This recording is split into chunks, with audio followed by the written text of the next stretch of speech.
الحمد لله رب العالمين والصلاة والسلام على رسوله الكريم أما بعد أعوذ بالله من الشيطان الرجيم بسم الله الرحمن الرحيم إن الدين عند الله الإسلام رب اشرح لي صدري ويسر لي أمري واحلل عقدة من لساني يفقهوا قولي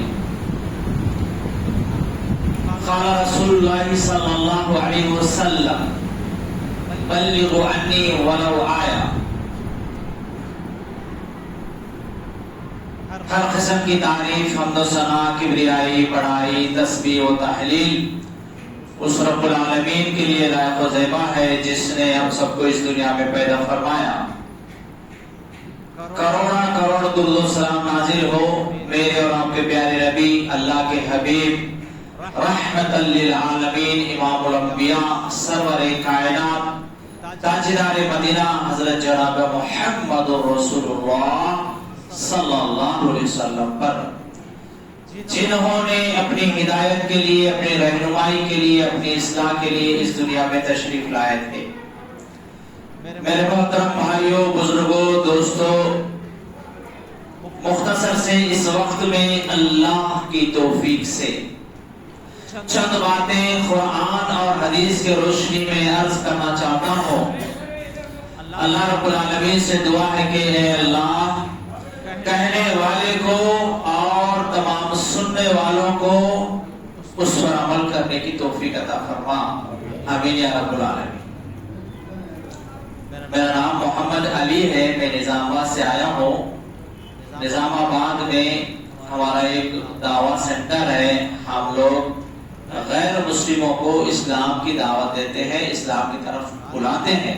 میں تیلگو زبان میں بولتا ہوں لہذا آج دعوت کی اہمیت پر کچھ باتیں کہنے کے لیے کہا گیا ہے. انشاءاللہ اللہ کی توفیق سے چند باتیں آپ کے سامنے رکھنے کی کوشش کروں گا. دیکھیے اس دنیا میں 750 کروڑ کی آبادی ہے. اس میں صرف 200 کروڑ مسلمان ہیں باقی سب غیر مسلم سے. اس میں بڑے بڑے پڑھے لکھے لوگ ہیں ڈاکٹرز ہیں انجینئرز ہیں سائنٹسٹ ہیں مگر ان کو نہیں معلوم کہ ان کا رب کون ہے. وہ نہیں جانتے ہیں کہ رسول اللہ صلی اللہ علیہ وسلم کون ہے. محمد صلی اللہ علیہ وسلم کے بارے میں نہیں جانتے. دین کے بارے میں ان کو نہیں معلوم. اب انہیں کون بتائیں گے کہ اللہ کے بارے میں رسول اللہ صلی اللہ علیہ وسلم کے بارے میں کون بتائیں گے. یہ کس کی ذمہ داری ہے؟ یہ سوال ہے. اس کا جواب اللہ سبحانہ تعالی خود قرآن میں دیا ہے. سورہ آل عمران سورہ نمبر 3 آیت نمبر 110 اللہ تعالیٰ فرماتا ہے کہ کنتم خیر امت اخرجت للناس. تم بہترین امت ہو. اللہ تعالیٰ نے ہمیں ایک لقب دیا ایک ٹائٹل دیا ایک عہدہ دیا. ہم سب جانتے ہیں کہ جتنا بڑا عہدہ ہوتا ہے اتنی زیادہ ذمہ داریاں بھی ہوتی ہیں. تو اللہ سبحانہ تعالیٰ نے ہمیں یہ عہدہ دیا ہے یہ ٹائٹل دیا ہے. کیوں کہا کہ تم بہترین امت ہو؟ اس لیے نہیں کہا کہ تم بہت زیادہ نمازیں پڑھتے ہو روزے رکھتے ہو صدقہ خیرات کرتے ہو. اس وجہ سے نہیں کہا. کیوں ہمیں خیر امت کہا؟ اخرجت للناس. تم نکالے گئے ہو انسانوں کے لیے. للناس کا للمسلمین نہیں کہا. تمہیں نکالا گیا ہے تمہیں دنیا میں بھیجا گیا ہے انسانوں کے لیے. تمہارا کام کیا ہے ڈیوٹی کیا ہے؟ تأمرون بالمعروف وتنہون عن المنکر. تم لوگوں کو نیکی کا حکم دیتے ہو اور برائیوں سے روکتے ہو. یہ تمہاری اولین ذمہ داری ہے. دیکھیے اگر ہم لوگوں کو नेकी का हुक्म नहीं देंगे, बुराइयों से नहीं रोकेंगे, कि बताओ हम खैर उम्मत में से कैसे होंगे। यानी हम खैर कहलाने के लिए, हम खैर बनने के लिए लोगों को खैर की तरफ बुलाना पड़ेगा। बहुत सारे खैर के काम है, माँ बाप की खिदमत करना, सदका खैरात करना, भूखे को खाना खिलाना, ये सब खैर के काम हैं। लेकिन इन तमाम खैर के कामों में से सबसे बेहतरीन खैर का काम क्या है? जो अल्लाह के बंदों को अल्लाह की इबादत और बंदगी की तरफ बुलाना, गैरुल्लाह की इबादत से हटाकर एक अल्लाह की इबादत और बंदगी की तरफ बुलाना, लोगों को तौहीद की दावत देना, लोगों को दीन की तरफ बुलाना, ये तमाम खैर के कामों में से सबसे बेहतरीन खैर का काम है। और हमें खैर उम्मत कहा गया है इसी वजह से। देखिए, ईसा अलैहिस्सलाम सिर्फ बनी इस्राइल के लिए भेजे गए हैं, सारे दुनिया वालों के लिए नहीं। लेकिन ईसाइयों का जुनून और जज्बे को देखिए, ईसा अलैहिस्सलाम के तालीमात को दुनिया के कोने कोने में पहुंचा दिए हैं। जहां जाने के लिए सड़क नहीं है, जहां अभी बिजली नहीं पहुंची, वहां तक ईसाइयत को पहुंचा दी। हमारे इस तेलंगाना में जहां जहां स्लम्स एरियाज है, गरीबों की बस्तियां हैं, वहां पर आपको ईसाइयों के स्कूल्स मिलेंगे। वहां के गरीब बच्चों को अच्छे स्टैंडर्ड एजुकेशन दिया जा रहा है। और इस तेलंगाना में 60% नर्सिंग कॉलेजेस ईसाइयों के हैं। कोई जब बीमार होकर एक हफ्ते के लिए, 2-4 दिन के लिए जब कोई हॉस्पिटल में एडमिट होता है, वहां के नर्स आकर कहते हैं कि आप घबराना नहीं, परेशान नहीं होना, हम जीसस से प्रेयर करेंगे, आप जल्दी से ठीक हो जाएंगे। और वहां पर उनको ईसाइयत के पॉम्पलेट देते हैं, बाइबिल देते हैं। 60% नर्सिंग कॉलेजेस ईसाइयों के और 60% ओल्ड एज होम्स ईसाइयों के हैं। वहां पर सिर्फ ईसाई ही नहीं रहेंगे, उसमें ईसाई भी मिलेंगे, हिंदू भी मिलेंगे, मुस्लिम भी मिलेंगे। निजामाबाद के करीब एक गांधी नगर है, ईसाइयों का बहुत बड़ा एक ओल्ड एज होम है। वहां पर जाकर देखेंगे तो आपको मुस्लिम्स भी मिलेंगे। और 60% से भी ज्यादा यतीम खाने मुसलमान ईसाइयों के हैं। जो भी नाजायज ताल्लुकात से जो बच्चे पैदा होते हैं, ऐसे बच्चों को रेलवे स्टेशन के पास, बस स्टैंड के पास, कूड़ेदानों के पास जो छोड़कर जाते हैं, गवर्नमेंट हॉस्पिटल वालों के पास क्रिश्चियन मिशनरीज का कॉन्टैक्ट नंबर होता है। और गवर्नमेंट हॉस्पिटल वाले उनको कॉल करते हैं, वो लोग आकर ऐसे बच्चों को ले जाते हैं, अपने यतीम खानों में परवरिश करते हैं, उनको अच्छी एजुकेशन देते हैं और उनको प्रोफेशनल पास्टर बनाकर छोड़ते हैं। हर साल हमारे तेलंगाना में 1500 पास्टर, प्रोफेशनल पास्टर बनकर निकलते हैं।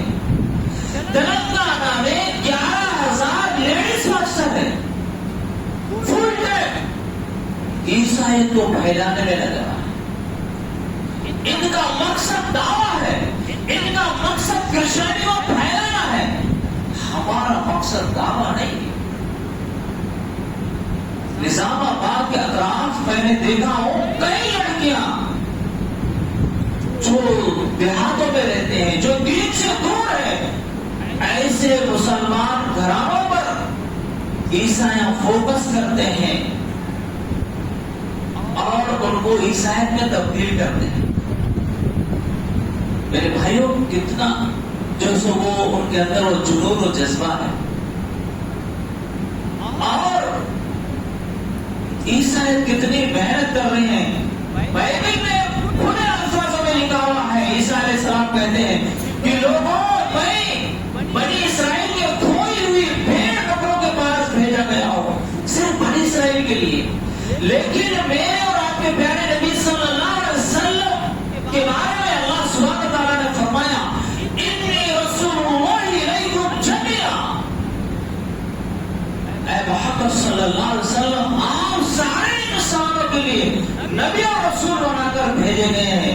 लेकिन हमारा मामला ऐसा है कि जो हमारे मस्जिद के इर्द गिर्द जो गैर मुस्लिम्स है, कोई हमारा क्लासमेट है, कोई हमारा टीचर है, कोई हज्जाम है, कोई धोबी है, कोई दूध वाला है, उनके साथ हमारे अच्छे रिलेशन है, दोस्ताना है, उनको हम शादी ब्याह में बुलाते हैं, ईद बारात में बुलाते हैं।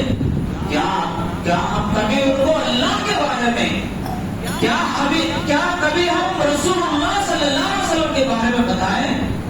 नहीं करेगा।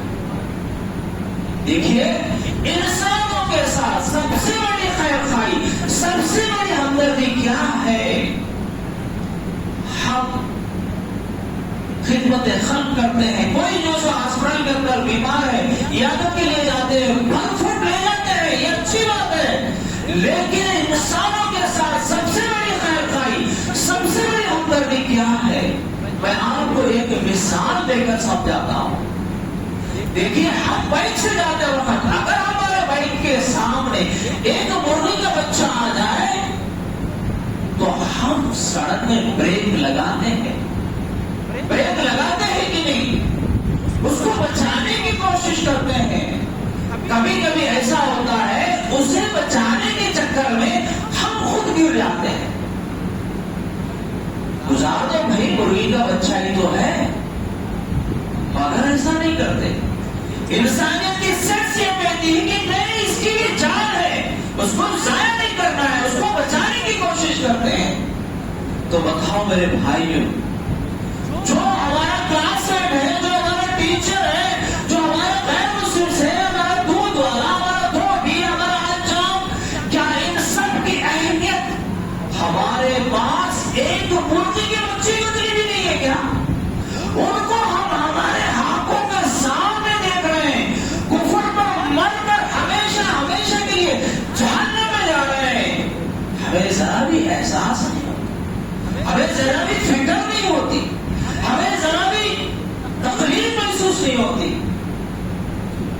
मेरे भाइयों, हमारे सहाबा को देखिए, रेगिस्तान में रहने वाले, पहाड़ों के चट्टानों में जिंदगी बसर करने वाले, ऊंट और बकरी का दूध पीकर जिंदगी गुजारने वाले वो सहाबा सऊदी अरब से उठे तो स्पेन तक, स्पेन से लेकर साउथ अफ्रीका, साउथ अफ्रीका से लेकर इंडोनेशिया, मलेशिया, पूरी दुनिया में इस्लाम के डंके को पीट के रखे।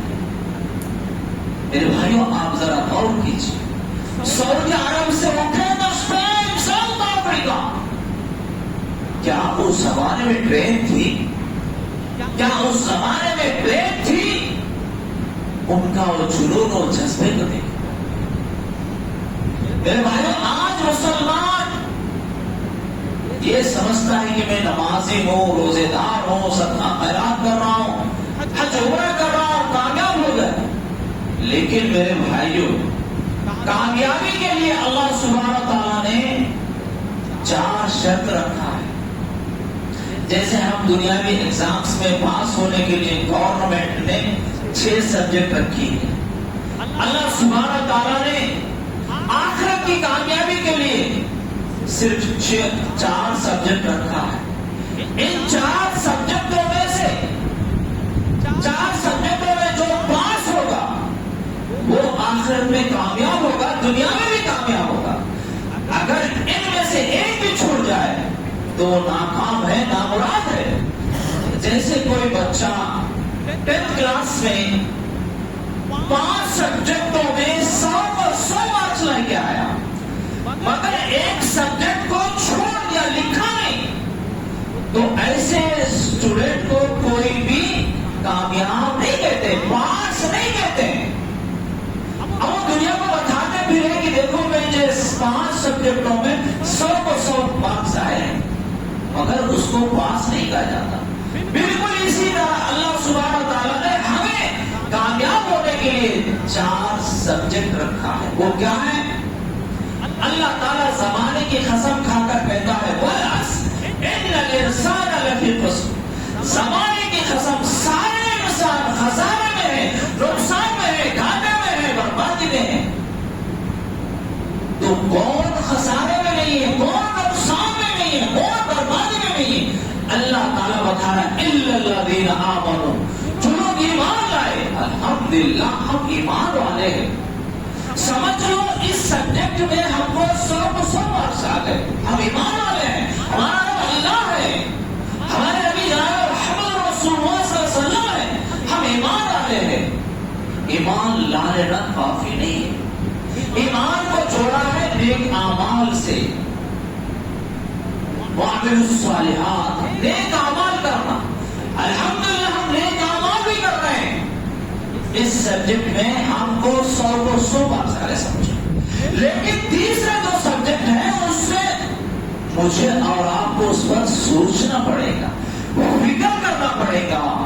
वतवासौ बिल हक, जो दीन हक है, जो अल्लाह सुब्हानहू व तआला ने जो हमें दिया है, उसे दूसरों तक पहुंचाना। अब हमें सोचना है कि हम पहुंचा रहे, क्या पहुंचा रहे हैं नहीं। इस सब्जेक्ट में कम से कम 5 मार्क्स तो ला लेना। 100 को 100 नहीं लाए तो कम से कम 5 मार्क्स तो ला लेना, तब हम कामयाब हो सकते हैं। सब्र करना पड़ता है। एक मुसलमान को आप नमाज की दावत दो, वो आपसे झगड़ा नहीं करे। एक मुसलमान को आप रोजे की दावत दो, मस्जिद को बुलाओ, झगड़ा नहीं करेगा। लेकिन आप चौराहे पर खड़े होकर लोगों को दावत दो कि लोगों, सबका रब वो मालिक एक है, वो इलाहु वाहिद ला इलाहा इल्ला हुवा रहमान रहीम।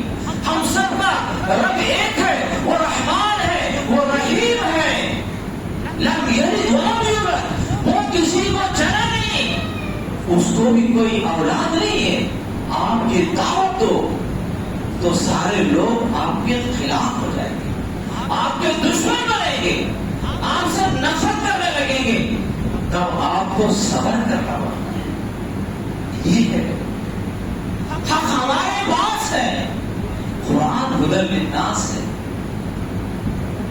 सारे इंसानों के लिए हिदायत है, मगर उसे हम छुपा रहे हैं। कुरान किसी ईसाई के पास नहीं है, किसी बुद्धिस्ट के पास नहीं है, किसी जैन के पास नहीं है। कुरान हमारे पास है, हमारे घरों में है, हमारे मस्जिदों में, हमारे मदरसों में है। अल्लाह ताला कुरान में सूरह बकरा सूरह नंबर 2 आयत नंबर 159 में फरमाता है। आप देखिए, गौर कीजिए, इन्नल्लज़ीना यक्तुमूना मा अंज़लना मिनल बय्यिनाति वल हुदा मिन बादि मा बय्यनाहु लिन्नासि फिल किताब उलाइका यलअनुहुमुल्लाह व यलअनुहुमुल लाइनून। इसका मतलब क्या है?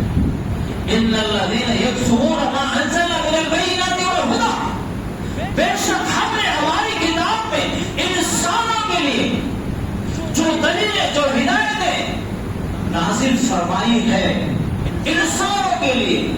अब जो लोग इसे छुपाते हैं, लोगों को नहीं बताते, जो लोग छुपाते हैं, यलअनुहुमुल्लाह, छुपाने वालों पर अल्लाह की लानत, व यलअनुहुमुल लाइनून, और तमाम लानत करने वालों की लानत होती है। फरिश्तों की लानत, मखलूक की लानत। अब जिसके ऊपर अल्लाह की लानत हो, वो कैसे कामयाब हो सकता है? मेरे भाइयों, शैतान हमको गफलत में डाल दिया। शैतान हमको इस काम से गुमराह कर दिया है। आज शैतान हमें कहता है कि मस्जिदें बनाओ, मदरसे बनाओ, इसे नहीं रोकता, लेकिन शैतान हमें दावत के काम से रोकता है, दावत के काम से रोकता है। मेरे भाइयों, ये नबियों वाला काम है। ये काम इस उम्मत पर डाला गया है। और ये जैसे नमाज फर्ज है ना, वैसे दावत इल्लाह का काम भी फर्ज है। फर्ज दो तरह के फर्ज है, एक है फर्ज ऐन, दूसरा है फर्ज किफाया। फर्ज ऐन किसे कहते हैं? कंपल्सरी। फर्ज ऐन का मतलब अल्लाह का हुक्म, अल्लाह का ऑर्डर। जैसे अल्लाह ताला ने कहा अक़ीमुस्सलाह, नमाज कायम करो, अल्लाह का हुक्म है, पढ़ेंगे तो सवाब है, छोड़ेंगे तो सजा है। जैसे अल्लाह ताला ने नमाज का हुक्म दिया है, वैसे ही दावत इल्लाह का काम करने का भी हुक्म दिया है। लोगों को अल्लाह के दीन की तरफ बुलाने का भी हुक्म दिया है। इसकी दलील सूरह नहल सूरह नंबर 16 आयत नंबर 125 में देखो, उदऊ इला सबील रब्बिका बिल हिक्मा, बुलाओ लोगों को अपने रब की राह के तरफ हिकमत के साथ, बेहतरीन नसीहत के साथ। उदऊ, बुलाओ, इसमें अल्लाह का हुक्म है कि नहीं? अल्लाह का ऑर्डर है कि नहीं? अल्लाह का हुक्म है। अब इस पर अमल करेंगे तो सवाब है, छोड़ेंगे तो गुनहगार है। अल्लाह इसके बारे में सवाल करेगा। फर्ज किफाया का मतलब क्या है? कोई जनाजा आया है, असर में 100 आदमी थे, असर की नमाज पढ़कर 50 आदमी चले गए, 50 आदमी जनाजे की नमाज पढ़े, वो 50 आदमी जो नमाज पढ़कर चले गए वो बरी है। मगर दावत इल्लाह का काम फर्ज ऐन है। इसके बारे में अल्लाह ताला पूछेगा। देखिए अल्लाह ताला क्या फरमाता है कुरान में सूरह मोहम्मद सूरह नंबर 47 आयत नंबर 7 में देखो, इन तंसुरुल्लाह यंसुरकुम व युथब्बित अक़दामकुम, लोगों को मेरी मदद करो, मैं तुम्हारी मदद करूंगा। व युथब्बित अक़दामकुम, तुम्हारे कदमों को जमा दूंगा। आज मुसलमान डरे हुए हैं, कब क्या होगा, निकाले जाएंगे, भगाए जाएंगे। मेरे भाइयों, अल्लाह ताला का वादा है, इन तंसुरुल्लाह, तो अल्लाह की मदद करो। अल्लाह की मदद से मुराद क्या है? अल्लाह की मदद से मुराद ये नहीं कि आप सूरज नहीं निकल रहा है, ऐ ईमान वालों जाकर धक्का लगाओ, ये अल्लाह की मदद से मुराद नहीं। आसमान फट रहा है, जाकर सील कराओ, ये अल्लाह की मदद करना नहीं है। अल्लाह की मदद से मुराद ये है, जो लोग अल्लाह को छोड़कर अल्लाह की बनाई हुई मखलूक की मदद कर रहे हैं, कोई इंसानों की, कोई झाड़ की, कोई पहाड़ की, कोई पत्थर की, उसके सामने झुक रहा है, उसको अपना रब मान रहा है। ऐसे लोगों को एक अल्लाह की इबादत और बंदगी की तरफ बुलाना, ये अल्लाह की मदद करना है। इसके बदले में अल्लाह सुब्हानहू व तआला हमें 2 इनाम देगा, वो तुम्हारी मदद करेगा और तुम्हारे कदमों को जमा देगा। कोई तुम्हें कोई नुकसान नहीं पहुंचा सकता। मेरे भाइयों, कुरान के अंदर आप देखिए, बनी इस्राइल के बहुत सारे वाक़यात बयान किए गए हैं। बनी इस्राइल के बहुत सारे वाक़यात बयान किए गए हैं। उनमें से एक वाक़या यह है, बनी इस्राइल के लोगों के लिए सब्त का दिन, हफ्ते का दिन सिर्फ वो इबादत करने के लिए खास कर दिया गया था। उस दिन वो लोग सिर्फ अल्लाह की इबादत ही करना, कारोबार नहीं, कामकाज नहीं, वो दिन सिर्फ इबादत के लिए खास कर दिया गया था। बाद में क्या हो गया, उनमें 3 ग्रोह बन गए, 3 जमातें बन गई। एक ग्रोह जो सो उस दिन सिर्फ अल्लाह की इबादत ही किया करते थे, कोई काम काज नहीं करते थे। ये एक जमात बन गई। और उनमें से दूसरी जमात ये बनी कि वो लोग खुला खुला कारोबार करते थे, शिकार करते थे मछलियों की। और उनमें से एक ग्रोह, तीसरा ग्रोह ये बना कि वो लोग अल्लाह की इबादत करते थे, और जो लोग अल्लाह की नाफरमानी कर रहे हैं उनको रोकते भी थे। तो बाद में ऐसा हुआ कि उन पर अल्लाह का आजाब आया, सब हलाक कर दिए गए हैं, सिर्फ एक ग्रोह को बचा लिया गया है। वो कौन? जो उस दिन अल्लाह की इबादत भी करते थे, दूसरों को जो बुराई से रोकते भी थे। मेरे भाइयों, दूसरा जो ग्रोह था, जो उस दिन हफ्ते के दिन इबादत ही करते थे, फिर उनको क्यों मना कर दिया गया?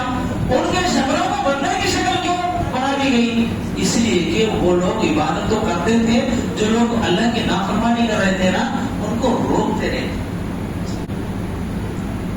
अल्हम्दुलिल्लाहि रब्बिल आलमीन वस्सलातु वस्सलामु अला रसूलिल करीम, अम्मा बाद।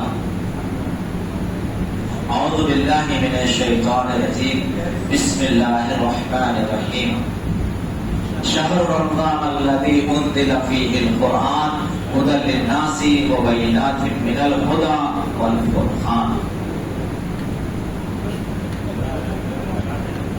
అనంత కరుణామయుడు, అపార కృపాశీలుడు, సర్వలోకాల సృష్టికర్త, విశ్వ సామ్రాజ్యానికి ప్రభువు, విశ్వ వ్యవస్థకు ఆధారభూతుడు, పోషకుడు, పాలకుడు, సర్వాధికుడు, సర్వోన్నతుడు, నిత్యుడు, అనంతుడు, అగోచరుడు, మారనివాడు, మార్పు లేనివాడు, ఎల్లప్పుడూ గొప్పవాడిగానే ఉండేవాడు, ప్రజలు కల్పించేటటువంటి దైవత్వపు భాగస్వామ్యము వర్తించినటువంటి పరమ పవిత్రుడు, ఉపాధి ప్రదాత, అమిత దయ సాగరుడైనటువంటి మరియు అల్లా యొక్క అంతిమ ప్రవక్త, కాలగతిని మార్చివేసినటువంటి శూరుడు, మూఢ జనాన్ని మహాజ్ఞానులుగా చేసినటువంటి అద్వితీయ సంస్కర్త, బానిసల్ని పాలకులుగా మార్చినటువంటి అనుపమ ప్రతిభశాలి, జీవనదాయక ఇస్లాం సందేశాన్ని లోకానికి పరిచయం చేసినటువంటి వానుల మహోపకారి, కారుణ్యమూర్తి,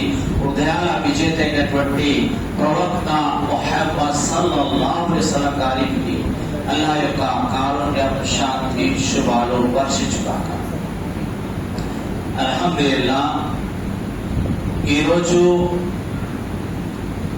ఈ మస్జిద్ లో ఇఫ్తార్ పార్టీని ఏర్పాటు చేసినటువంటి పెద్దలకు మరియు మీ యొక్క అమూల్యమైనటువంటి సమయాన్ని కేటాయించి ఇక్కడికి వచ్చినటువంటి గౌరవనీయులు సోదరులందరికీ నేను రంజాన్ ముబారక్ చెప్తున్నాను.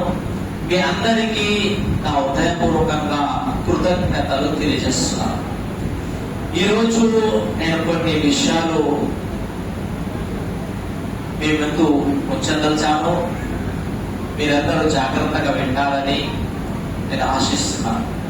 చూడండి, మన సమాజంలో ఒక అపోహ ఉందండి. అదేంటంటే ఖురాన్ అనగానే ఖురాన్ ముస్లింల మత గ్రంథం అని, ఖురాన్ ముస్లింల ధార్మిక గ్రంథం అనేటటువంటి అపోహ ముస్లిమేతర సోదరులలో ఉంది. ఖురాన్ అనగానే అది ముస్లింల మత గ్రంథం అంటున్నారు. కొంతమంది ముస్లింలు కూడా ఖురాన్ గురించి సరైనటువంటి అవగాహన లేకపోవడం వల్ల ఖురాన్ హమారీ కితాబ్ హై భయ్ అంటున్నారు. కానీ ఖురాన్ లో 6236 వాక్యాలు ఉన్నాయి. ఖురాన్ ని మనం చదివి చూసినట్లయితే ఖురాన్ లో 2వ అధ్యాయము 180 వాక్యంలో హుదల్ లిన్నాస్ అని చెప్పడం జరిగింది. హుదా అంటే గైడ్, మార్గదర్శకం. ఎవరికి మార్గదర్శకం? లిన్నాస్, మానవాళికి ఈ ఖురాన్ మార్గదర్శకం అని చెప్పడం జరిగింది. మానవులంటే కేవలం ముస్లింలే కాదు కదా. మానవులంటే హిందువులైనా, ముస్లింలైనా, క్రైస్తవులైనా, సిక్కులైనా, బౌద్ధులైనా, జైనులైనా, వారు ఏ దేశానికి, ఏ ప్రాంతానికి సంబంధించిన వారైనా సరే మనమందరం మానవులమే. ఈ ఖురాన్ గ్రంథం మానవులందరికీ మార్గదర్శకం అని చెప్పడం జరిగింది. చూడండి, ఏ విధంగానైతే సూర్య చంద్రులు అందరి కోసమో అలాగే ఈ ఖురాన్ గ్రంథం కూడా అందరి కోసం. ఇది వాస్తవం. అందుకే ఖురాన్ లో హాజా బలాగుల్ నాస్, ఈ ఖురాన్ మానవులందరికీ ఒక మెసేజ్, ఒక సందేశం చెప్పడం జరిగింది. అంటే సృష్టికర్త అయినటువంటి ఆ దైవం మనుషుల్ని పుట్టించి ఆ మనిషి ఏ విధంగా జీవితం గడపాలి అంటే తల్లిదండ్రులతో ఎలా ఉండాలి, భార్య పిల్లలతో ఎలా ఉండాలి, ఇరుగు వారితో ఎలా ఉండాలి, డబ్బు ఎలా సంపాదించాలి, సంపాదించినటువంటి ఆ డబ్బును ఎక్కడ ఖర్చు పెట్టాలి అని ఈ విధంగా మానవ జీవితానికి సంబంధించినటువంటి ప్రతి విషయాన్ని కులంకుశంగా వివరంగా ఖురాన్ గ్రంథంలో తెలియజేయడం జరిగింది. అది ఎలాగంటే మనం ఏదైనా ఒక ఎలక్ట్రానిక్ వస్తువు కొన్నప్పుడు దాంతో పాటు ఒక బుక్లెట్ వస్తుంది. దాన్ని ఎలా వాడాలి, ఎలా వాడితే బాగుంటుంది అన్నది దాన్ని తయారు చేసిన వాడు దాంతో పాటు ఒక బుక్లెట్ ఇస్తాడండి. చూడండి, ఒక అతను బైక్ కొన్నాడు. ఆ బైక్ తో పాటు ఒక బుక్లెట్ వస్తుంది. ఉదాహరణకి అందులో 2000 కిలోమీటర్ల తర్వాత ఇంజనీర్ మార్చాలి అని ఉందనుకోండి. ఇక ఇతను నా బండి నా ఇష్టం అని ఇంజనీర్ మార్చకుండానే బండి నడిపాడు అనుకోండి. అప్పుడు ఏమవుతుంది? బండి యొక్క ఇంజన్ మాడి మసిపోతుంది, నష్టపోతాడు. ఖచ్చితంగా ఇదే విధంగా మనుషుల్ని ఈ భూమికి పంపి ఆ మానవ నిర్మాత, ఓ మానవులకు ఎలా జీవితం గడపాలి, నీ జీవిత లక్ష్యం ఏంటి, నీవు ఎక్కడి నుంచి వచ్చావు, ఎందుకు వచ్చావు, మరి చనిపోయిన తర్వాత ఎక్కడికి వెళ్తున్నావు, ఎక్కడికి వెళ్ళబోతున్నావు అనేటటువంటి విషయాలు అందులో వివరంగా తెలియజేశారు. ఇక మనిషి ఆ బుక్కును పక్కన పెట్టేసి నా ఇష్టం, నా జీవితం, నా ఇష్టం అని జీవితం గడిపినట్లయితే అతను కూడా ఈ పరలోకాలలో నష్టపోతాడండి. చూడండి, ఇంకో విషయం ఏంటంటే రంజాన్ అనేది ఇది ఒక నెల పేరండి, పండుగ కాదు. రంజాన్ అంటే ఒక మాసం పేరు, నెల పేరు. ఈ రంజాన్ మాసంలో ముస్లిం సోదరులు ఉపవాసాలు ఉంటారండి. ఇది విధిగా చేయడం జరిగింది, కంపల్సరీ. అందుకే విపరీతమైనటువంటి ఎండ ఉన్నప్పటికీ ప్రతి ఒక్కరూ ఉపవాసం పాటిస్తారండి. ఉపవాసం ఎందుకుంటారండి? మనం ఆకలి దప్పికలతో అల్లాడుతుంటే సృష్టికర్త అయినటువంటి ఆ దైవం చూసి ఆనందిస్తాడా? మరి ఉపవాసాలు ఎందుకు పెట్టాడు?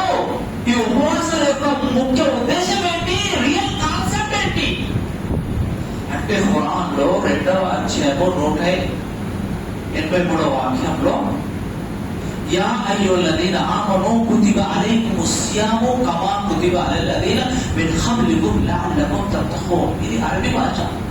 ఓ విశ్వాసులారా, మీపై ఉపవాసం ఉండడం విధిగా చేశాను. ఇది కేవలం మీపైనే కాదు, మీకంటే ముందు గతించినటువంటి వారిపై కూడా విధిగా చేయడం జరిగింది. లఅల్లకుం తత్తఖూన్. దీని ద్వారా మీలో భయభక్తులు పెంపొందే అవకాశం ఉంది. మీలో దేవుని పట్ల భయం జనించేటటువంటి అవకాశం ఉంది అని చెప్పడం జరిగింది. ఇక్కడ ఒక ప్రశ్న, అదేంటంటే ఉపవాసాలు పాటిస్తే మనుషులు దైవ భీతి, దేవుని పట్ల భయం ఎలా వస్తుందండి? అది ఎలాగంటే చూడండి, ఉపవాసంతో ఉన్నటువంటి వ్యక్తి వేకుజాము నుండి సూర్యాస్తమయం వరకు సుమారుగా 15-16 గంటలు అన్న పానీయాలకు దూరం ఉండడం.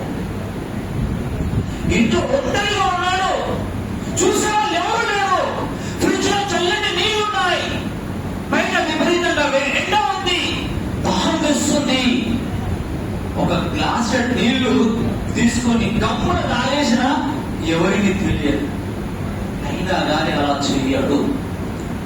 వసూలు చేసేటప్పుడు, ముఖం కడుక్కునేటప్పుడు నోట్లో నీళ్ళు వేసుకొని బుక్కి నుంచి ఉమ్మేస్తాడు గాని ఒక్క నీటి బొట్టు కూడా గొంతులో నుంచి కడుపులోకి వెళ్లకుండా జాగ్రత్త పడతాడు.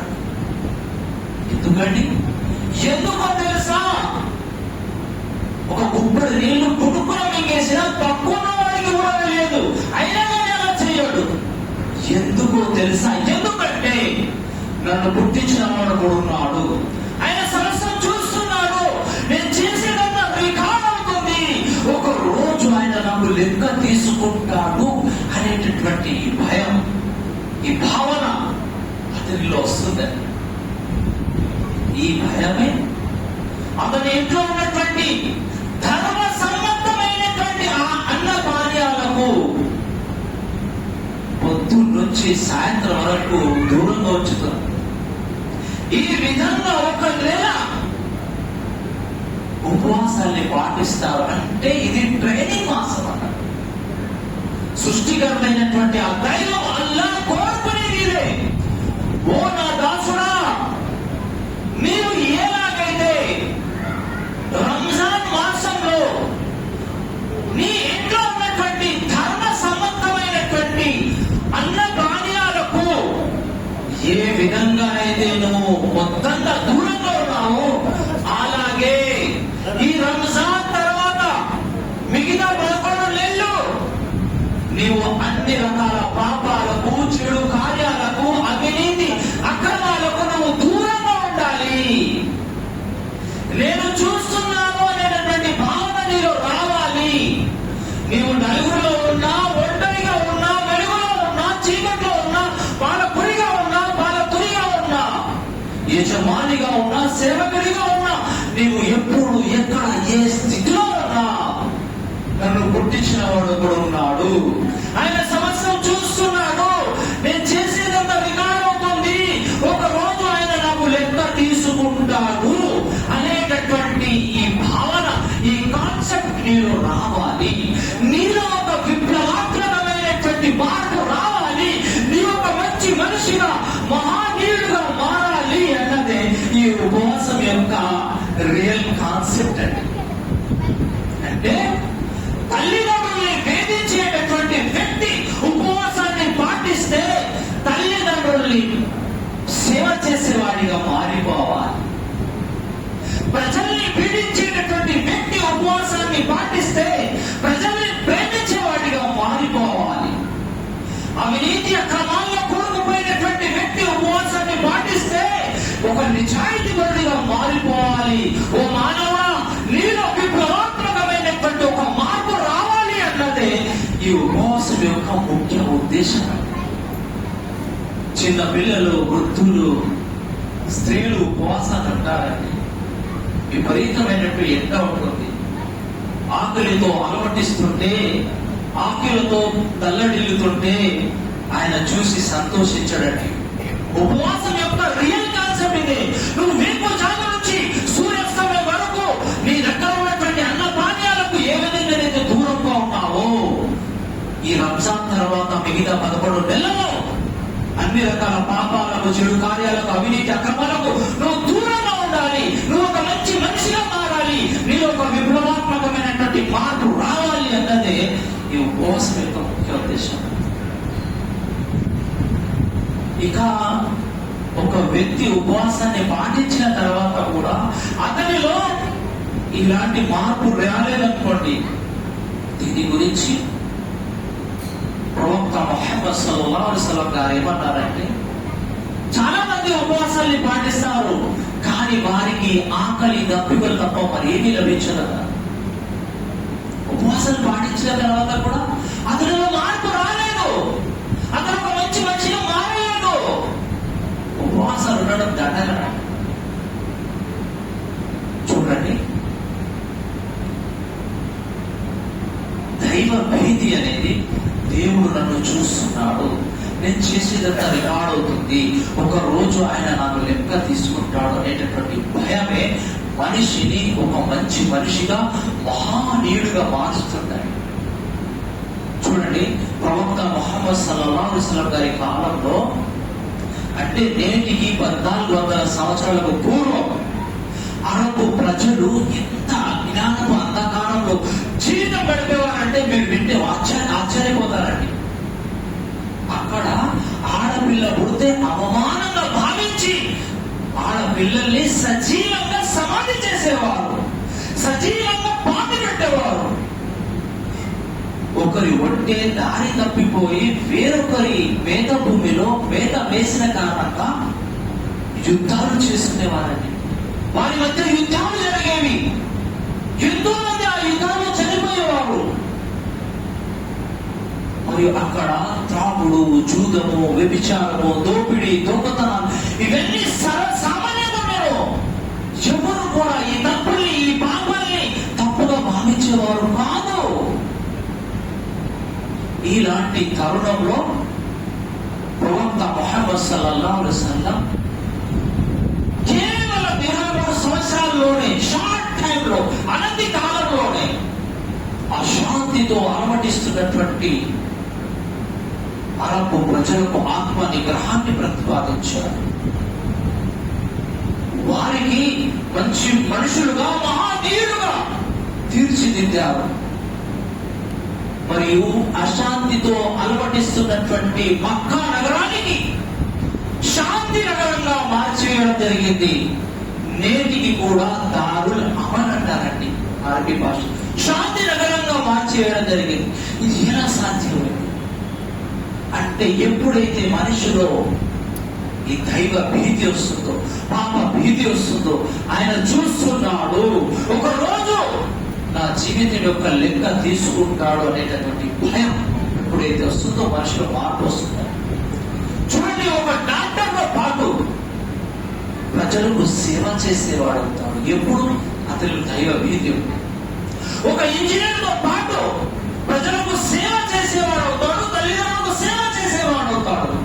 ఒక అధికారిగా నిధులను సక్రమంగా ఉపయోగించేవాడు అవుతాడు. ఒక నాయకుడిగా దేశానికి సేవ చేసేవాడు అవుతాడు. కానీ మనుషులు ఎప్పుడైతే దైవ భీతి ఉండదో, నాకు ఒకరికి లెక్క చెప్పుకోవాల్సి ఉంది అనేటువంటి భయం ఉండదో, అప్పుడు ఏమైపోతుందంటే, మనం మన సమాజంలో చూస్తున్నాం. డాక్టర్లు ఉన్నారు, కిడ్నీలు మాయం చేసేవారు. నాయకులు ఉన్నారు, దేశాన్ని దివాలా చేసేవారు. మనం చూస్తారేమో. ఇలా ఎందుకు జరుగుతుంది? వారిలో ఈ భావన, ఈ భయం లేదు. నా జీవితం క్షణ ముందురం, గాలిలో దీపం లాంటిది, నీటి మీద పురుగు లాంటిది. ఒక రోజున కట్టుకున్న భార్యని, కట్టుకున్న పుట్టిన పిల్లల్ని, జన్మనిచ్చినటువంటి తల్లిదండ్రుల్ని, తోడపుట్టినటువంటి అన్నదమ్ముల్ని, సంపాదించినటువంటి ఆస్తిపాస్తుల్ని విడిచిపెట్టి ఒక రోజు నాకు ఒంటరిగా వెళ్ళిపోవాల్సి ఉంది. ఆయన నా జీవితం యొక్క కర్మల లెక్కలు తీసుకుంటాడు. సత్కర్మలకు ప్రతిఫలం స్వర్గం, దుష్కర్మలకు ప్రతిఫలం నరకం అనేటటువంటి ఈ కాన్సెప్ట్, ఈ భావన లేకపోవడం వల్లే మన సమాజంలో ఇలాంటి పాపాలు రోజు రోజుకు పెరిగిపోతుంది. రోజు రోజుకు పెరిగిపోతుంది. ఈ భయం లేకపోవడం వల్లే సోదరు. మరియు ఖురాన్లో ఏముందంటే, ఈ రోజు మనం సమాజంలో చూస్తున్నాం. వాళ్ళు ముస్లింలు అండి, మేము హిందువులము, వాళ్ళు క్రైస్తవులు, వాళ్ళు వేరు, మేము వేరు. మనం వేరు వేరు కాదు, వేరు వేరు కాదు. మనలో మంచి రిలేషన్ ఉంది, మంచి సంబంధం ఉంది. కానీ ఆ రిలేషన్ ఏంటి, ఆ సంబంధం ఏంటన్నది చాలా మందికి తెలియదండి. వాళ్ళు చదువుకున్న వాళ్ళైనా, చదువు రానటువంటి వాళ్ళైనా సరే, మనలో ఉన్నటువంటి సంబంధం ఏంటి. కొంతమంది ముస్లింలు కూడా అంటున్నారు. ఎందుకో తెలుసా? వారికి ఖురాన్ గురించి సరైనటువంటి అవగాహన లేకపోవడం వల్లే మనలో ఉన్నటువంటి సంబంధం ఏంటంటే నేను చెప్తాను చూడండి. ఒక వ్యక్తి బైక్ తో వెళ్తున్నాడండి, బైక్ స్లిప్ అయింది, పడ్డాడు, తనకు దెబ్బ తగిలింది, విపరీతంగా రక్తం వెళ్ళిపోయింది. అతనికి ఆసుపత్రికి తీసుకెళ్లడం జరిగింది. డాక్టర్ అతన్ని చూసి ఇతనికి తొందరగా రక్తం ఎక్కించాలి అని అన్నప్పుడు, ఈ వ్యక్తి ముస్లిం కాబట్టి తొందరగా ముస్లిం రక్తం తీసుకురండి అని ఈయన ఈ డాక్టర్ అంటాడండి. ఒకవేళ ఆ వ్యక్తి హిందూ ఒకవేళ హిందూ అయి ఉంటే, ఇతను హిందూ కాబట్టి తొందరగా హిందువుల రక్తం తీసుకురండి అని ఇలా ఈ డాక్టర్ అంటాడండి. ఇక ఎవరైనా నేను రక్తం ఇస్తాను అని ముందుకు వస్తే, బాబు నీ కులం ఏంటి, నీ మతం ఏంటి అని అడుగుతాడా? అడగడండి. ఏం చేస్తాడు? బ్లడ్ టెస్ట్ చేస్తాడు. మ్యాచ్ అయిందనుకోండి ఎక్కిస్తాడు. కులము, మతము, ప్రాంతము, వర్గము, భాష అడగడు. బ్లడ్ టెస్ట్ చేస్తాడు, మ్యాచ్ అయిందనుకోండి ఎక్కిస్తాడు. దీని ద్వారా మనకు తెలిసినటువంటి విషయం ఏంటంటే, మనలో ఉన్నటువంటి ఉన్నటువంటి సంబంధం, మనలో ఉన్నటువంటి రిలేషన్, బ్లడ్ రిలేషన్, రక్త సంబంధం. అవునా కాదా? ఇదే విషయం ఖురాన్ లో చెప్పడం జరిగింది. సూర హుజరాత్ 49వ అధ్యాయము 13వ వాక్యంలో చూడండి. యా అయ్యుహన్ నాస్ ఇన్నా ఖలక్నాకుమ్ మిన్ జకరిన్ వ ఉన్సా వజఅల్నాకుం షుబన్ వ ఖబాయిల లితఅరఫూ ఇన్నా అక్రమకుమ్ ఇన్నల్లాహి అత్ఖాకుం ఇన్నల్లాహ అలీమున్ ఖబీర్. ఇది అరబీ భాష. దీన్ని మనం తెలుగులో చూసినట్లయితే యా అయ్యుహన్నాస్, ఓ మానవులారా, ఇన్నా ఖలక్నాకుం మిన్ జకరిన్ వ ఉన్సా, నేను మీ అందరినీ ఒక పురుషుడు ఒక స్త్రీ నుండి పుట్టించాను.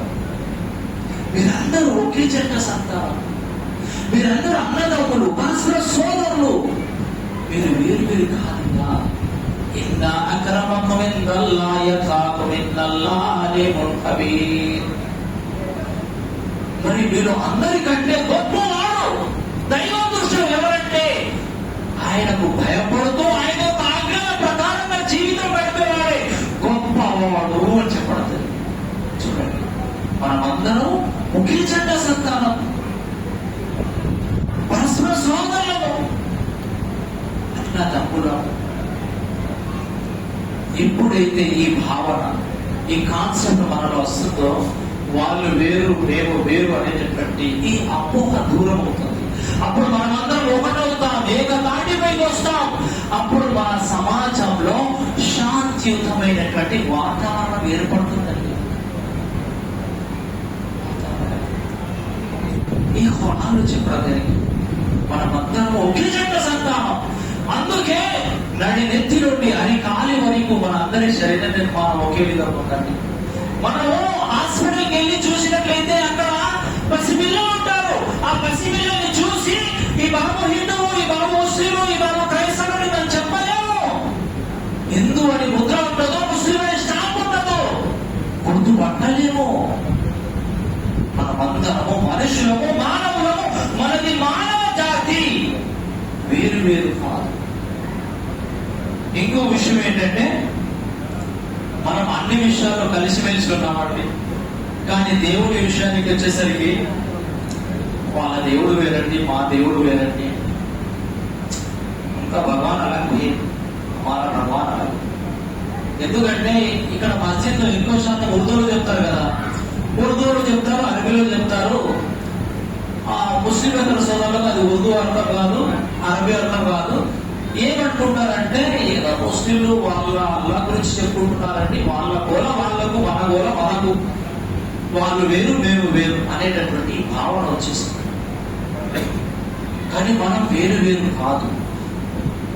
కొంతమంది ఏం చేస్తున్నారంటే దేని ద్వారానైతే లాభం జరిగిందో దాన్ని దేవుడు అనేస్తున్నారు. అక్కడికి వెళ్తే పిల్లలు పుట్టారండి, ఆయన దేవుడే. అక్కడికి వెళ్ళి మొక్కితే నా రోగం తగ్గిందండి, ఆయన దేవుడే.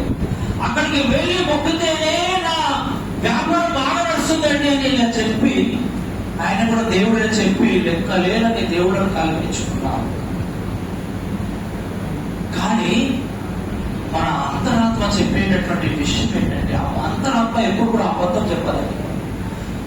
చదువు రానటువంటి వ్యక్తిని అడిగినా, నాయన ఈ ప్రపంచంలో ఉన్నటువంటి హిందువులను, ముస్లింలను, క్రైస్తవులను, సిక్కులను, బౌద్ధులను, జైనులను వీళ్ళందరినీ పుట్టించిన దేవుడు, పుట్టించిన వాడు ఒక్కడేనా, లేదా ఎవరు దేవుడు వారికి ఉన్నారంటే టక్కా చెప్పే విషయం ఒకటే, అందరినీ పుట్టించిన దేవుడు ఒకటే. ఇది తెలియక మీ దేవుడు మీకు, మా దేవుడు మాకు, ఎవరు దేవుడు వారికి అంటున్నారు. కాస్త ఆలోచించండి మీరు. ఒకవేళ మా దేవుడు మాకు, మీ దేవుడు మీకు, వాళ్ళ దేవుడు వాళ్ళకుంటే, మరి మా సూర్యుడు మాకుండాలా, మీ సూర్యుడు మీకుండాలా, వాళ్ళ సూర్యుడు వాళ్ళకుండాలా? మరి ప్రపంచాలందరికీ సూర్యుడు ఒక్కడున్నాడు కదా.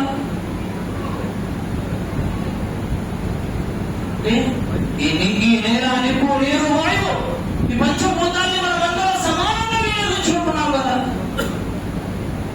ఇప్పుడు చూడండి, ఒకతనికి కంట్లో నొప్పి ఉందని కంటి ఆసుపత్రికి వెళ్తే, బాబు మీ ముస్లింల కళ్ళ గురించి నాకు తెలియదు, అవి అక్కడ ఉంది, మీ ముస్లింల కళ్ళ ఎక్కడ ఎవరైనా చెప్తారండి? చెప్పారు. ఎందుకంటే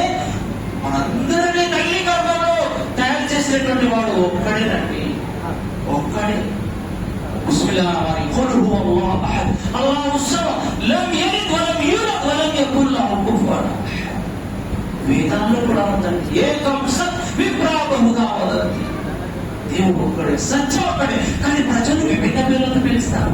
నా వయసు తెలుగు చెప్పాలంటే నీళ్ళు రాగాలి, ఉర్దూ చెప్పాలంటే బాగా రాగాలి, ఇంగ్లీష్ చెప్పాలంటే వాడ రాగాలి, కానీ నేను బాగా రాగుతాను నీళ్లు ముట్టుకోరు అంటే అది అవివేకమే అవుతుంది.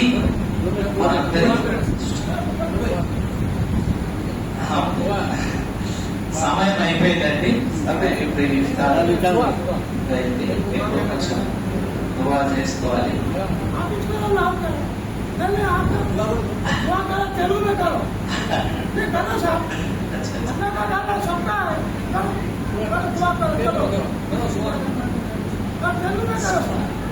అల్హమ్దులిల్లాహి రబ్బిల్ ఆలమీన్.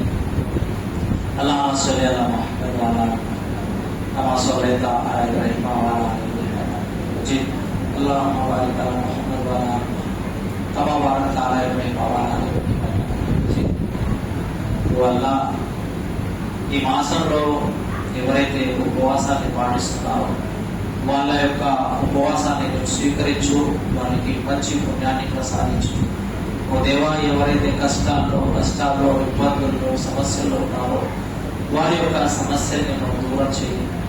వాళ్ళ మన ఈ భారతదేశంలో మేమందరము హిందూ ముస్లిం సిక్ ఇసాయి భాయ్ లాగా కలిసి మెలిసి జీవితం గడిపేటటువంటి సద్బుద్ధిని సౌభాగ్యాన్ని మా అందరికీ ప్రసాదించు.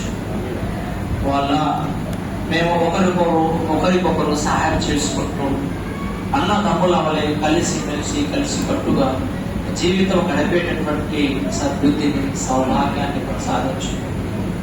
వల్ల మాకు ఇహ పరలోకాలలో మాకు సాఫల్యాన్ని ప్రసాదించు. మరియు మా యొక్క సంపదలో బరకత్ నింపు. మరియు మాకు మనశ్శాంతిని ప్రసాదించు. మరియు మాకు ఒక మంచి మనిషిగా, మంచి మానవత్వంతో, మంచితనంతో జీవితం గడిపేటటువంటి సద్బుద్ధిని సౌభాగ్యాన్ని మా అందరికీ ప్రసాదించు. ఓ దైవమా, నిన్ను గుర్తించి నీ యొక్క ఆజ్ఞల ప్రకారంగా జీవితం గడిపేటటువంటి ఒక మంచి జీవితాన్ని గడిపేటటువంటి సద్బుద్ధిని సౌభాగ్యాన్ని ప్రసాదించు. మరియు ఇక్కడికి వచ్చినటువంటి మా పెద్దలు ఉన్నారు, వారి యొక్క అమూల్యమైనటువంటి సమయాన్ని కేటాయించి మా యొక్క పిలుపును ఆహ్వానించి వచ్చినటువంటి మా సోదరులకు, పెద్దలకు వారికి మంచి ఆయుష్, మంచి ఆరోగ్యాన్ని ప్రసాదించు. వారి ఇళ్లలో ప్రశాంతత, మనశ్శాంతిని ప్రసాదించు. వారి సంపదలో బరకత్ నింపు.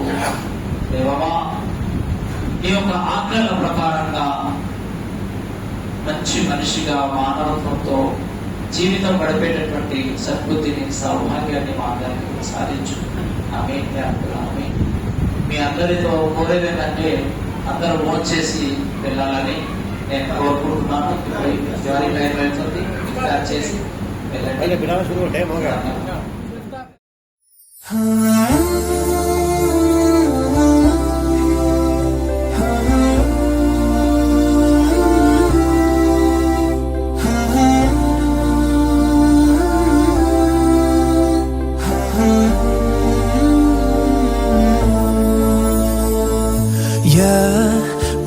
الهلال أقبل تعال فالشوق طال والقلب سما نحو السماء مترنما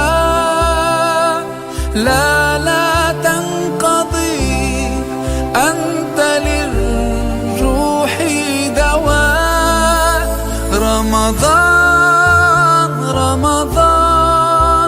رمضان يا حبيب رمضان ليتك دوما